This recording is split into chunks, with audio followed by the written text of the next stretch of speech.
Hey everybody, I'm Christopher Green. You're tuning into AMTV Alternative Media Television. It is, I believe, Thursday, March 26, 2015. This is going to be a low budget production this morning. We're on the road today, so we're not going to have access to fancy internet. Can't do all those cool effects and all that stuff that you're used to. But I still wanted to deliver some critical news. In fact, I've got my cell phone. I'm using an iPhone on airplane mode right now, which brings me into the first story of the day. The Germanwings flight, according to investigators, that crashed, that was coming from, I believe, Barcelona, Spain to Dusseldorf, Germany. It turns out, according to investigators, and we already suspected this because there was an 8-minute controlled descent for 8 minutes without a mayday, without a warning, without any kind of message being sent to the ground. It turns out it was voluntary manslaughter. Although they're not calling it terrorism, even though I would say that that is an act of terror if you commit suicide, voluntary manslaughter, lock the pilot out from getting into the cockpit, engage in a controlled descent for 8 minutes, and then kill roughly 150 people. It's not just voluntary manslaughter, it's murder. They're saying it's not linked to terrorism, although I'm sure Obama will probably speak at some point this afternoon and link it to whatever convenient boogeyman is convenient for the mainstream media and our politicians in Washington, D.C., currently fighting these wars in the Middle East. But I'll get to that in a moment. The first question that came to mind is, how is it possible that a pilot could be locked out of his own cockpit? Aren't there other safeguards in place? Couldn't they enter a code in a keypad or something and get back in? The answer to that question is yes, but they only have a certain amount of minutes to do it, and at least from the reports that have been released so far, don't know if this particular plane was equipped with that technology. I mean, what if the co-pilot had a heart attack? He died and the other pilot couldn't get back in. I mean, there should be some kind of safeguard to get back into the plane. You would think with today's technology that in addition to that, with maybe a backup key or some kind of keypad or some kind of logistical strategy behind that, that we would even be able to unlock the cockpit door from the ground. I mean, isn't this the surveillance state? Couldn't the FAA or one of these groups unlock the door in an emergency? Because, you know, for a minute, put yourself in the horror-filled circumstances of the 150 passengers or so on board who knew that the pilot was locked out of the plane. The cries, the screams, the terror. I mean, this is an act of terrorism. I don't care what they tell you. The knocking on the door, the pounding on the door, trying to break it down as they plunge to their imminent death. Again, what were the motives of this co-pilot? A 28-year-old individual I tried to look up, I couldn't get any information on. I was looking for a picture. If you found one, put it in that comment box below. I'm sure our other subscribers would be interested. Again, we don't know the motive at this point, but we know it was, well, they're not calling it an act of terror, but it's an act of terror, and it is a heinous act. The souls and lives that were lost, rest in peace. Leads us to our next story in Yemen. There's a crisis in Yemen right now, and I think it's being overlooked by everyone. I think it's being overlooked by the mainstream media. I would argue, in my professional opinion, it's being misrepresented and misreported. Again, they're always blurring the truth. Yemen is in crisis. There has been a revolt. The Shiite radicals, as the mainstream media on the ground likes to call them, have overthrown the existing government. But what the mainstream media doesn't tell you is the U.S. actually overthrew the government not too long ago as a result of the instituted Arab Spring protests, which were launched covertly by our intelligence agencies here in the West and our allies of the countries like Saudi Arabia and Israel, had recently installed puppet dictators friendly to the West, kind of like we do in Ukraine all the time, and we do in all these other countries in the Middle East. It's those guys that have been thrown out. We just had a revolution there, spawned by the United States illegally, as is the case time and time again.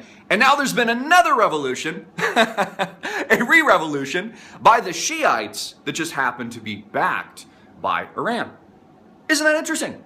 I thought that the President of the United States, Barack Hussein Obama, was in the process of negotiating some kind of nuclear agreement with Iran, a peace deal. I thought that they were our friends, that he was going to give them a timeline of 10 years before they could develop a nuke bomb and potentially destroy the world. So what's interesting is that the Shiites on the ground are overthrowing the wrongful leaders that the United States had installed not too long ago, courtesy of the Arab Spring protests and that movement. They call it the Arab Spring, but it was really just an act of terrorism propagated by the United States federal government and their allies, countries like Israel and Saudi Arabia. Now, what's interesting about this is occurring in the Arabian Peninsula, where there is vast oil reserves, and it also borders Saudi Arabia. So the new Saudi king, there's been some changes there, has moved armaments to his border. He did this just a few days ago. And late last night, as I was running through my cell phone, they started bombing the shit out of Yemen. You see, what the pundits were calling could be a civil war in Yemen, it's turned out could likely be a much more deadly, violent regional conflict. A regional war, kind of like General Wesley Clark told us about post 9/11 when he was flabbergasted having received an internal memo allegedly from Donald Rumsfeld at the time, who I believe was Secretary of Defense under George W. Bush, that the United States was going to attack country after country in the Middle East, whether or not it was Iraq or Afghanistan or Syria or Libya with the murder of Muammar Gaddafi, or eventually Iran being the end goal. So isn't it interesting? It's the Shiites backed by Iran on the ground that are fighting the Sunnis that make up Al-Qaeda, AQAP, Al-Qaeda Arabian Peninsula, and ISIS, ISIL, as Obama likes to call them. You see how the lines blur here? In actuality, the United States is on the same team as ISIS right now. Obama's on the same team as ISIL because they're fighting the Shiites on the ground. This is why Saudi Arabia just stepped up these efforts and is bombing the shit out of Yemen, and it's threatening to spiral out of control. It's also put a bit on oil prices. Isn't that interesting? I've talked a lot about oil, how it's been artificially manipulated lower to put pressure on Russia, the enemies of the United States and her allies, other countries like Iran. And now there's a bid on Wall Street. There's another reason I was very bullish oil, because of this geopolitical risk. You know, you've got douchebags on CNBC like Dennis Gartman saying the oil was going to go to $15 just a couple of weeks ago, and then flip-flopped and said oil's consolidating. Well, it's now up some 2% when I checked my iPhone earlier this morning. It's trading at, I believe, that $40, $50 range, whether or not you're looking at Brent or WTI.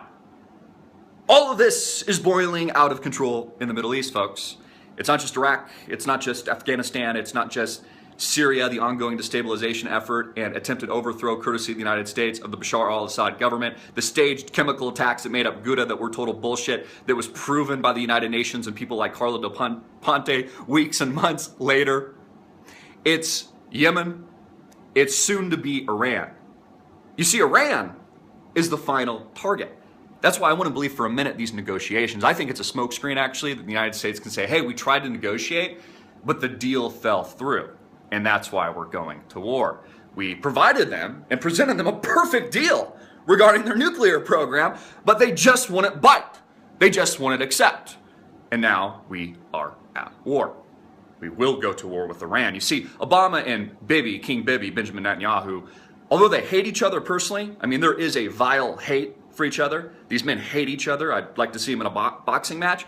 They're actually on the same team, because they both fully intend to go to war with Iran. It's one of the reasons the destabilization effort has been propagated by the West in the Levant, what is formerly known as Iraq and Syria. It's why the entire Middle East is blowing up. It's why there's this war ever since post the Arab Spring, arguably for the past several decades. It's why this destabilization effort has been created. It's why groups like Al-Qaeda have been created by intelligence agencies here in the United States. It's why ISIS, ISIL, the new boogeyman, is no different. You see, the United States is actually on the same team as ISIS and ISIL, on the same team of Obama, fighting the Shiites on the ground in Yemen. It's boiling over, folks. You know, pretty crazy, unbelievable stories. This is happening in real time. You know, you can take a look at it from a biblical perspective. Those of you that have biblical reference, you know that Iran's the final target. You can look at it from a political perspective. You know Iran is the final target. We are going to war with Iran. That's what's coming next. I'm Christopher Green. I'll keep you posted. Hard hitting it in your face.